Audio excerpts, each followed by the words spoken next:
verbally traumatized. Are little girls driven to win at all costs. So did your parents know you were injured with a broken vertebrae? Yes. Popping pills to kill their pain. They're all striving for perfection, and some are even starving for it. Was child abuse a part of their everyday routine? I could take It's not right for anybody to be called stupid and to be pushed. And you'll hear parents, like you, ask themselves, are we raising the bar too high for our own kids? After today's show, you'll see young athletes through different eyes, little girls with fractured bones and broken hearts, living in constant fear of a fall from grace. Then ask yourself, are these girls being trained or tortured? Next. Today, our guests have a warning for all parents who have children in sports. The pressures to win and stay tough can take a devastating toll. My first guest started their little girl, Julissa, in gymnastics at the age of 3. The Gomez family moved from state to state for the best training to keep up with their daughter's blossoming career in the sport. They even worked extra jobs to pay for the high cost of training. In return, Julissa repaid her parents' love with ribbons and trophies and worked hard to make the Olympic team. She never realized her dream. While competing in Japan, Julissa was attempting an extremely difficult and dangerous move when her foot slipped, and in just a split second, Julissa's life ended. Her mother, Ottilia, remembers her daughter. There wasn't anything Julissa thought was beyond her reach. She wanted to make it to the Olympics. She was so beautiful. She danced with such grace. Her future in gymnastics looked bright. As she left for a competition in Japan, she gave me several kisses and said, "I love you." When I saw her again, she was in a hospital bed, unable to speak, move, or breathe on her own.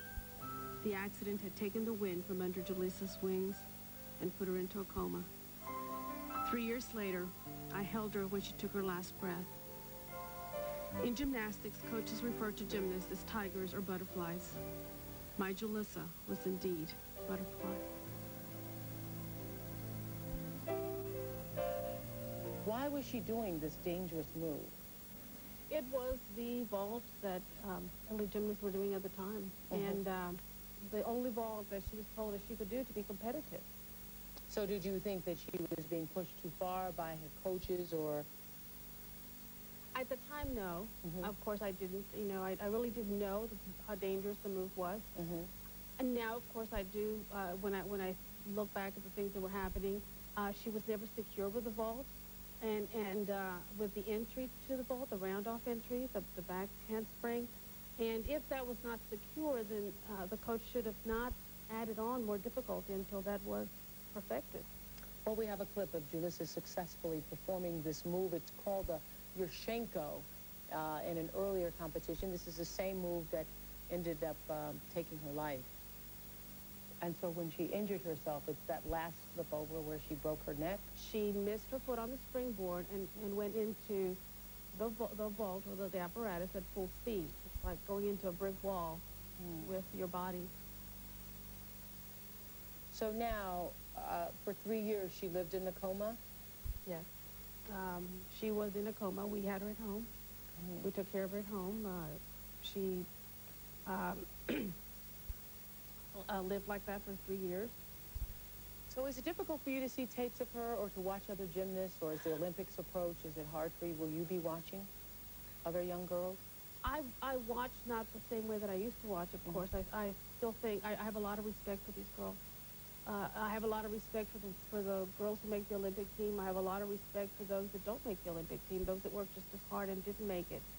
And I watch. I am not always happy with what I see. I think the skills are wonderful. The girls are beautiful, but their faces are not. They're not happy. They don't look happy when they compete, and it breaks my heart. My next guests know the pain of losing someone whose world revolved around making it to the Olympics. Kristie Henrich never made it because anorexia and bulimia took over her life. Who could have known that a world-class gymnast, nicknamed E.T. for extra tough, would face a force stronger than herself?